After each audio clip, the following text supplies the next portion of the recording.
Hello and welcome to Unacademy IAS, a one-stop destination for all the English medium civil services aspirants. Welcome to another session of economy this week, wherein we are going to cover different economy articles from different newspapers from 18th to 24th December 2025, which will help you answer the questions in the prelims as well as mains examination. If you're liking the initiative, do not forget to hit the like button. And if you're yet to join our YouTube channel, kindly do it right now. Before I start, a very important announcement. All our courses right now are available at a 55% discount. If you use the code IAS English, you will also get a double validity. That is, you purchase the course for 6 months, additional 6 months will be provided free of cost from our side. Same for 9 months and same for 12 months.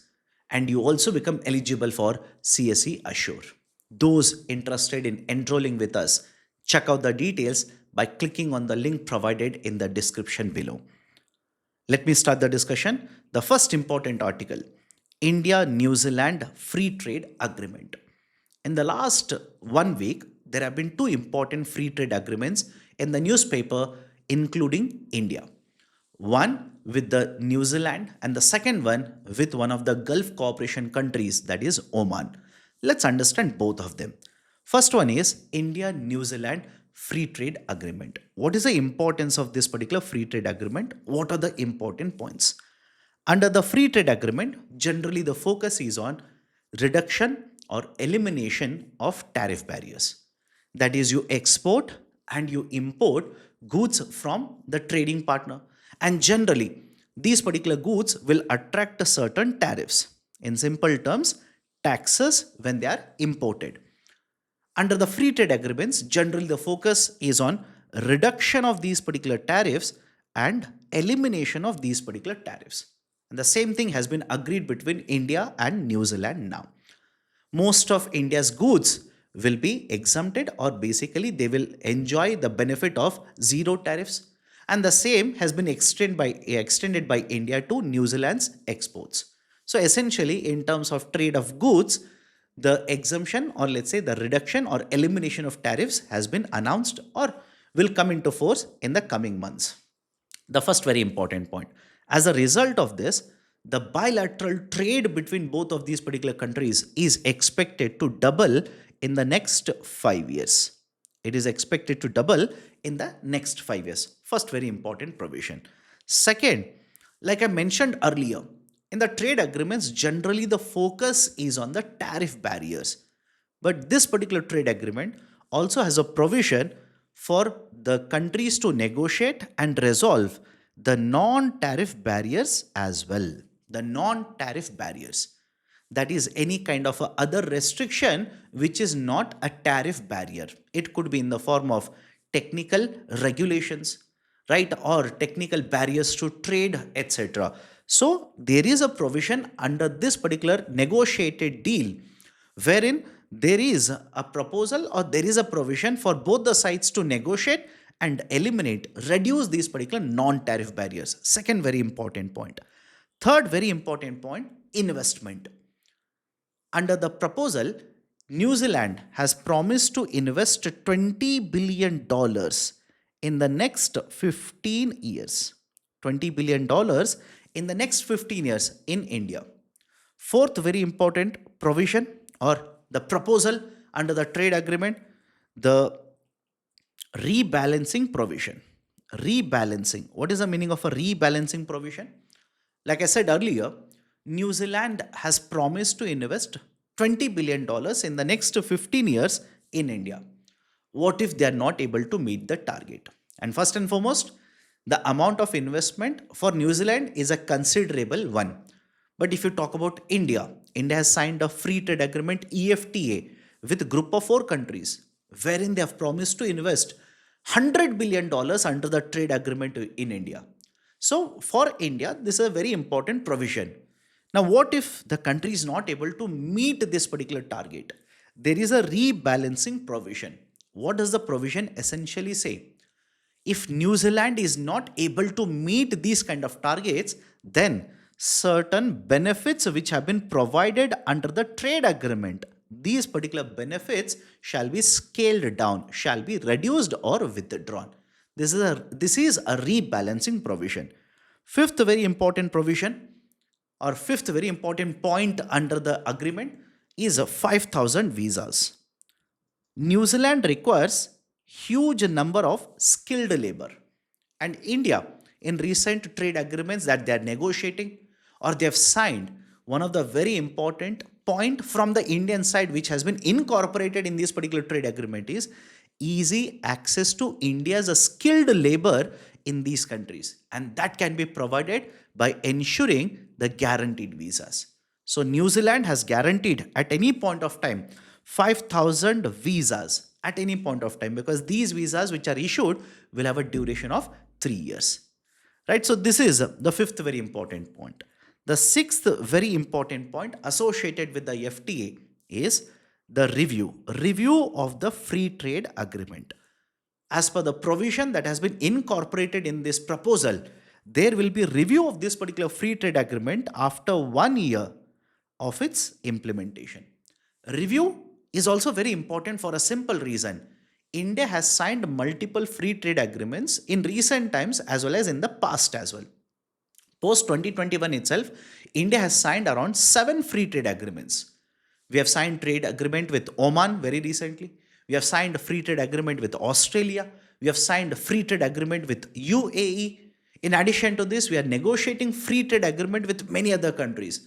But one concern that we have always raised regarding the earlier free trade agreements is the fact that there is no review provision in the trade agreement. As a result of this, after the trade agreement comes into force, what if the other trading partner gets major benefit and India is not able to get the benefits of the provisions in the trade agreement? That is the reason why this particular provision of review becomes very, very important. So these are the 6 very important points under this particular India-New Zealand FTA proposal. Now, in addition to this, why is this particular free trade agreement relevant, or why does it become important for India? For one, in recent times, India's and USA's trade relations have experienced certain impact. Right? Because of the trade policies of the current administration, India's exports have been affected. Although in the month of November they have recovered, but for the month of September and October, India's exports to the global market, especially to USA, have been hit very hard because of the 50% tariff announced by the current USA administration. So one, in that particular context, if you look at the FTA, it will basically give you the idea that Government of India is promoting exports, taking measures to promote exports by diversifying India's export market. Point number one. Point number two, there is a group of the countries called as 5I countries. 5I countries. These particular 5I countries, essentially a group of 5 countries which was formulated post the World War, which essentially are associated with the intelligence. The 5I countries are: 1. New Zealand, second one is Australia, third one is UK, fourth one is Canada, and the fifth one is USA. If you look at these 5I countries, we have negotiated a trade deal with New Zealand, Australia, and UK. With Canada as well as USA, the trade negotiations have started now. This is one more very important point associated with the trade proposal here. Now, based on this particular discussion, what is the key answer to this particular question? If you know, pause the video, solve it, and tell me the key answer to this in the chat section. If not, allow the video to continue to play. Let me solve. It's a straightforward, very simple question. Which of the following are part of Five Eyes Alliance? USA, Canada, India, New Zealand. India is not part of the Five Eyes Alliance.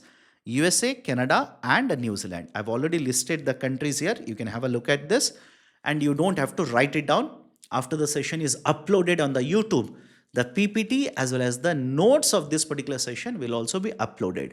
All you need to do is go to the description box of the video. There will be Indian Economy Repository link. Click on that. you'll be taken to a Google Sheet. In the Google Sheet, the links for all the PDFs, all the PPTs that I'm using here will be uploaded. Download, but more importantly, use it for revision purposes. So right option for this question will be 1, 2 and 4. Option C. Let me go to the next article associated with one more trade agreement. Like I said, India-Oman trade agreement. Now, what is the importance of this particular trade agreement? Same point, that is trade diversification. It will help India in terms of trade diversification. Point number 2, earlier there was a negotiation with a group of countries called as Gulf Cooperation Council. What is this Gulf Cooperation Council? There are essentially countries, that is 6 countries: Oman, Kuwait, Qatar, Saudi, Bahrain and UAE. These are the 6 countries which are collectively referred to as Gulf Cooperation Council. Earlier, there were discussions between India and the GCC to form a trade agreement. But the talks fell through. But later, India has signed trade agreement with UAE, now with Oman. So one, as usual, the trade diversification will help. And the second one, the negotiations with the GCC group fell apart. We were not able to sign the agreement. But even then, we have been able to sign agreement with Oman as well as UAE now. That's the second importance. Third, what are the important provisions under the trade agreement? What are the important takeaways? Let's understand them one by one.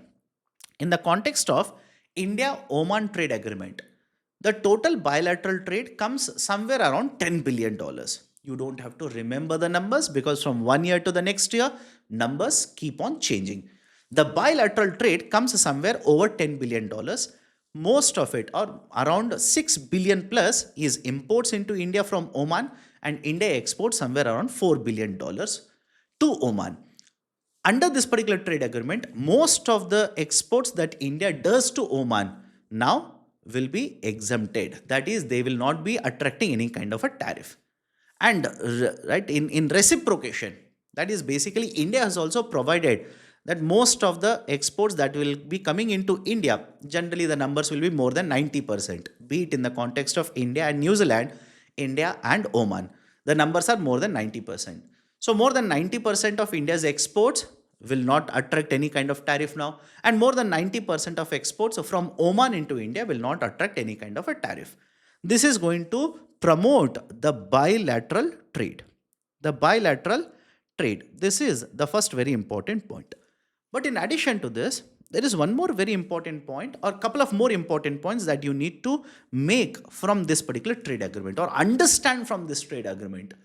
The movement of labor from India. Movement of labor from India. In the context of India and New Zealand, they agreed to provide 5,000 visas at any given point of time. Total Indians which will be issued with the visas will be 5,000. Now under Indian-Oman trade agreement, there is basically a 20% rule applicable in the context of Indian companies in Oman. What is that 20% rule? Whatever be the number of labor held by the Indian companies which are operating in Oman, and by the way, there are more than 6,000 companies which have entered into Indian companies entered into Oman through joint ventures, etc. So 20% of the labor was maximum 20% was supposed to be Indian. Now this particular number has been relaxed. It has been increased to 50%. 50%, right? Up to 50% of the total labor in this particular Indian companies which are operating in Oman, now they will be allowed to be Indians. This is going to provide a boost for a lot of these thousands of these Indian companies which are operating in Oman. In addition to this, 100% FDI in many of the services sector in Oman. Now Indian companies are allowed to have investments up to 100% FDI, which means the total investment in this particular service sector company can be done only by the Indian companies rather than having a joint venture with any of these Oman company. Fourth very important provision, the Oman government has basically announced that lot of relaxations will be provided under the services which are covered under mode 4. That is basically under the WTO agreements, right? Under the WTO agreements, where the labor services, essentially talking about the services, that is GATS, by the way, GATS agreement. Under the GATS agreement, the services which are traded in the global market are divided into four categories: Mode 1, Mode 2, Mode 3, and Mode 4. Under the Mode 4, individuals which will move from one country to another country and then join a company, that is movement of natural citizens, that is covered. So the government of Oman has announced that lot of relaxations will be provided under Mode 4 category of services traded under the GATS, and this is applicable to Indian service professionals. Indian service professionals.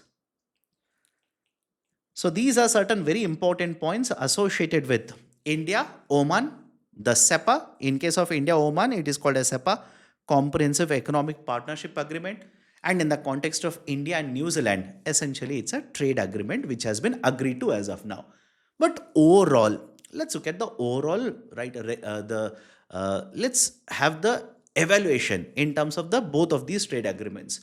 One, it is going to promote a huge boost to India's skilled labor movement into either New Zealand as well as Oman now. Second, Indian companies will have more market to export, or let's say enter and start providing services under the Oman CEPA.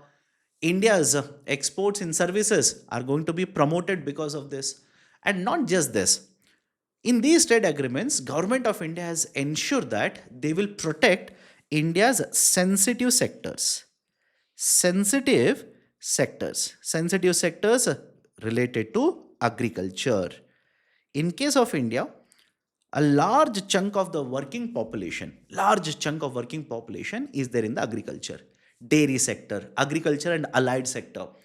So Government of India generally, whenever they enter into these kind of trade agreements, try to ensure that there is no provision in the trade agreement which will open up these particular sectors, because New Zealand, Australia, or for that matter Oman, all these are very much relevant in terms of their agriculture exports. So Government of India has protected its agriculture sector. That is one more takeaway from both of these agreements. Third takeaway, these trade agreements generally are discussed in high regards. That is, they will say it was one of the fastest agreed FTA. For example, in the context of India and New Zealand, women-led FTA, etc. But will the exports suddenly balloon, suddenly increase because of these particular FTAs? In the context of India and New Zealand, listen to me very carefully. Many of the critics of this particular free trade agreement have stated that more benefits will accrue to New Zealand rather than India. Reason being, India, the average tariff on the imports is around 16%. 16%. Which means majority of the exports which will come from New Zealand to India now will start enjoying the benefits because the tariff is suddenly reduced from 16 to 0. Whereas New Zealand's average tariff is just over 2%. Which means majority of the benefit when these kind of trade agreements are signed, right, here will go to the other side, that is the side of the New Zealand. And moreover, most of the exports which are being sent by India to New Zealand right now, on those particular products from any country New Zealand imported, they had 0% tariff. So these are certain very important points in the context of these two trade agreements. Now associated with this, please solve this MCQ as well. Which of the following statements is or are correct? There are 6 countries in the Gulf Cooperation Council. Yes, this statement is true.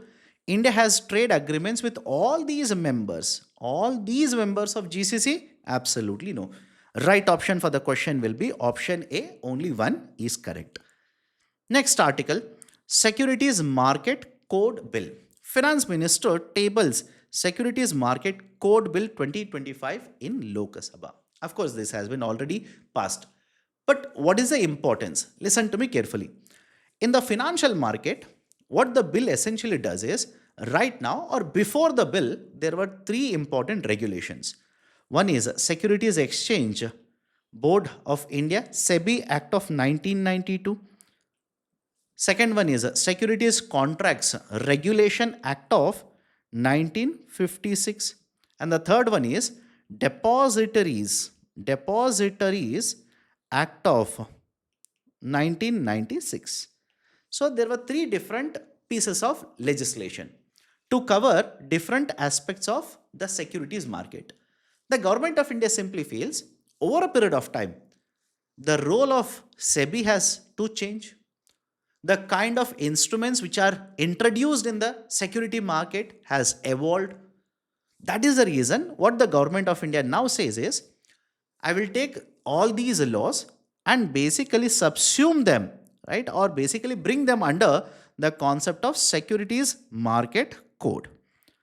Right? We will consolidate and introduce this under the Securities Market Code. Now, this is point number one. But apart from this, what are the other important provisions? What are the important changes that this particular code is proposing? Right now, I'll write the number 2 because the sequence or serial number, this will be 1, and right subsequently this next one will be 2. Right now, under the SEBI board, there are 9 members. There are 9 members. Now, under the new code, this will be increased to 15 members.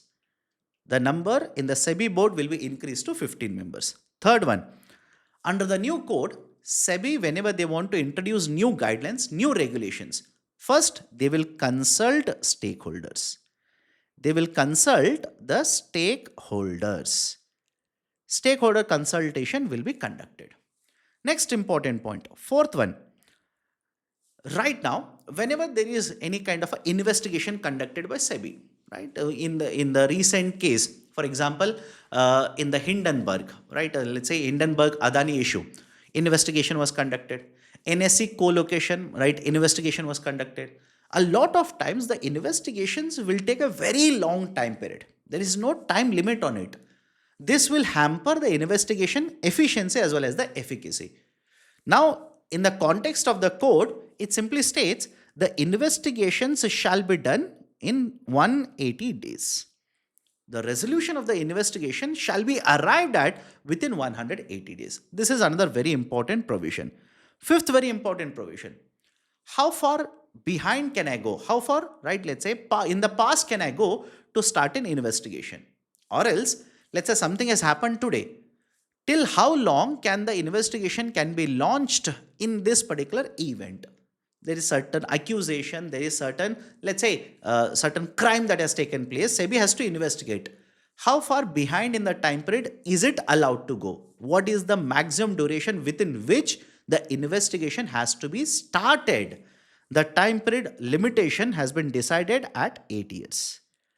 The time period has been decided at 8 years. Within 8 years, the investigation has to be started. Sixth very important point, offenses. Regarding offenses. In the context of offenses, generally, not just associated with SEBI, generally as well, there is always a concern in the market that a lot of these offenses, which are minor offenses, are treated as criminal offenses. And that's the reason very often in the newspaper also you'll come across the statement where government of India says, by removing these kind of restriction, we are going to decriminalize. We are going to make it decriminalized, right? Let's say offenses. Now that is simply make it from the criminal offense to civil offense. These are minor offenses. So in the context of the SEBI, a lot of these particular offenses now have been decriminalized. That is essentially these are made as civil offenses or minor offenses. Minor offenses. So the offenses have been divided into two parts. The minor offenses as well as, right, let's say the major offenses or, right, the criminal offenses. If it is a minor offense, it will be treated as a civil offense, and penalties will be imposed. In case of a major offense, penalties up to 10 crore rupees, as well as penalties up to 25 crore rupees. Just make a correction. Penalties up to 25 crore rupees and imprisonment up to 10 years. Imprisonment up to 10 years can also be, right, awarded or can be imposed. Right. In addition to this, another very important provision in the code is that ombudsperson. Now there will be an ombudsperson. Any kind of a dispute, there will be an ombudsperson. Right now, there is a portal by the name of Scores portal. If you have got any kind of a grievance associated with the equity market, that is basically the finance market, You can file a complaint in the scores portal. Now, if the complaint is not resolved within 180 days, now you can take up the case with the ombudsperson. So these are certain very important provisions or the changes that have been proposed under the Securities Market Code Bill 2025. Now, based on this discussion, let's solve an MCQ. How many of the following statements is or are correct? SG Patil committee recommended setting up SEBI. Yes, the statement is true. This particular committee recommended setting up SEBI. SEBI is a constitutional authority. No, it is a statutory authority. In fact, it was set up in 88. Later, it was given a statutory status in 92. Right? So, second statement is incorrect. SEBI board comprises 21 members. No, this is incorrect. Right now, 9 members. Proposal is to increase 15 members. But the number 21 members is associated. The number 21 is associated with RBI Central Board of Directors. Remember that as well. Central Board of Directors, according to RBI Act of 1934, comprises 21 members. So third statement, incorrect. Of the 3 statements, only one is correct. Right option will be option A, only one. Now, next article. RBI board approves risk-based deposit insurance for banks. In one of the earlier sessions, I had mentioned this. That is, there is a completely owned subsidiary of Reserve Bank of India by the name of Deposit Insurance Credit Guarantee Corporation, DICGC.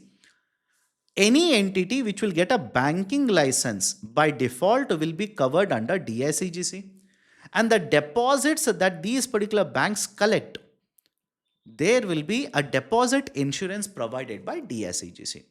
But for providing the deposit insurance, the bank earlier was supposed to make a premium payment of 10 paise. 10 paise for every 100 rupees. And this particular number was increased to 12 paise for every 100 rupees. In addition to this, the government of India back in the year 2020 also increased the deposit insurance from 1 lakh rupees to 5, up to 5 lakh rupees. Up to 5 lakh rupees worth of deposit insurance was provided by the DICGC now. But there was one concern. What was the concern? DICGC will collect the insurance premium, and in case a bank collapses, a bank which is covered under this, it is collapsing, then within next 90 days, the deposit insurance used to be provided by the DICGC. But when they evaluated, when the evaluation was conducted as to how much insurance claims have been so far accrued, so far have been provided, so far have been satisfied by the DICGC, it was revealed that these particular claims mainly come from the cooperative banks.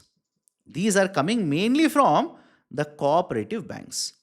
So now the issue was, why should we allow the cooperative banks which are taking a higher risk to pay same amount of insurance premium but get majority of the benefit of claiming the insurance?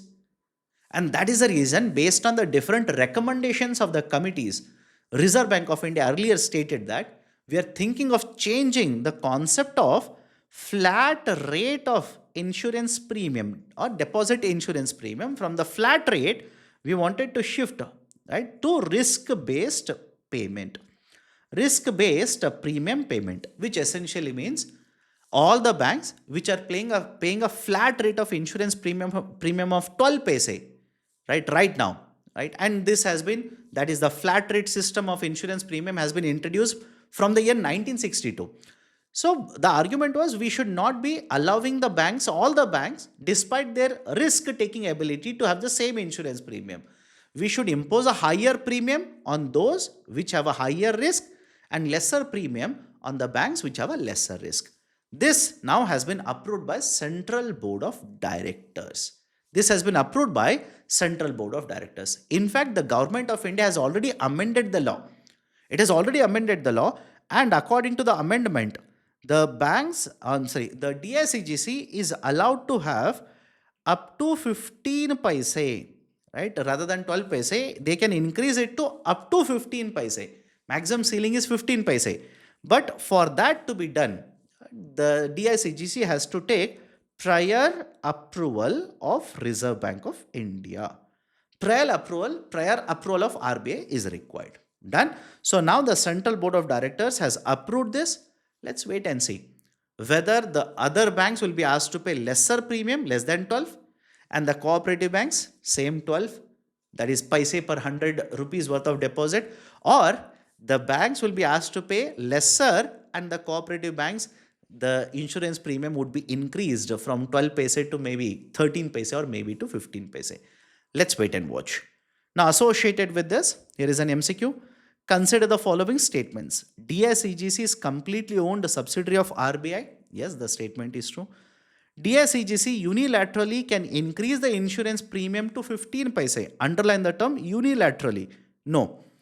It first requires the prior approval of Reserve Bank of India.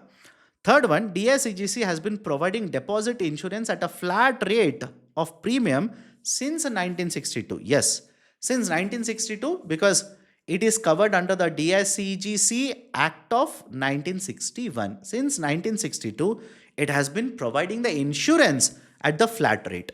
Okay, so two statements are true. Right option will be option B. Only two are correct. Now, in the context of fertilizer, two small articles. What is the importance of the article? Every now and then, whenever you come across the idea of a fertilizer in India, you will come across these statements.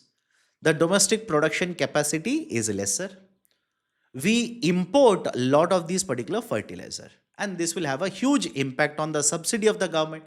It will have an impact whenever there is a movement of these prices in the international market, etc., etc., etc. But in recent times, there was one more piece of news. Specialty fertilizer. Specialty fertilizer.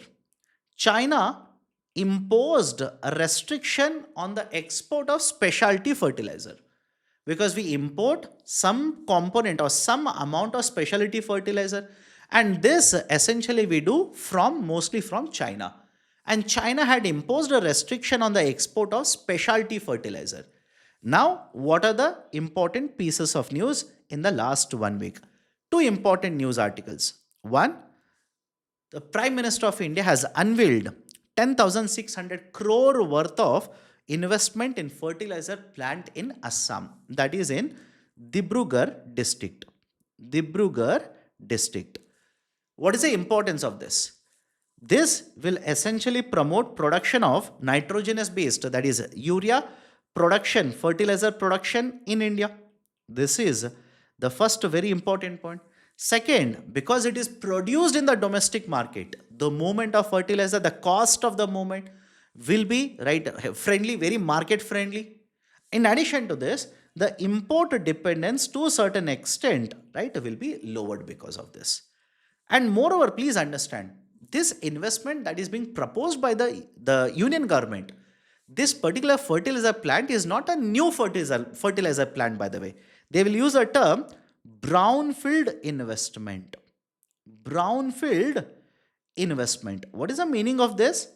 In the context of economy, there are two important technical terms. One is called as a greenfield investment project or greenfield project, and the second one is a brownfield project. Essentially, the difference is, in the greenfield, the investment is done in a project where the project is started from beginning, that is from the scratch. For example, same fertilizer plant, if I say it is a greenfield project, it means nothing is constructed. From the scratch, the construction begins. That is a greenfield project. Whereas in the brownfield project, best example, airports which are already there are given on lease to private sector. That's a brownfield project. Monetization of assets under NMP, National Monetization Plan, brownfield projects. The projects are already existing. Infrastructure is already there. These are called as a brownfield project. So this particular project which is discussed in the context of the article here, it is a brownfield project.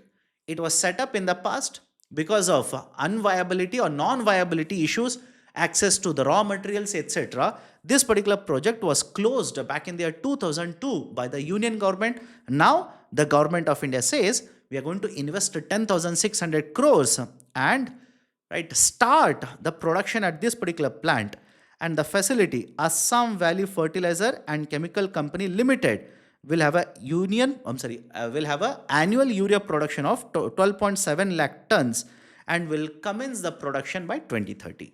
This is one very important article. Now, in the context of fertilizer, there is one more important article. India's first indigenous water soluble fertilizer pilot plant launched in Nagpur. Water soluble fertilizers are specialty fertilizers, and that is where the importance of this article will come into picture. It is being promoted by an entity, that is Jawaharlal Nehru Aluminium Research Development and Design Center. This functions under the Ministry of Mines and promotes, right, these kind of projects. So for the first time in India, water soluble fertilizer pilot plant has been inaugurated. This is further expected to boost fertilizer production and reduce the import reliance on China or from China. Right? So these are the two articles. Please make a note of them.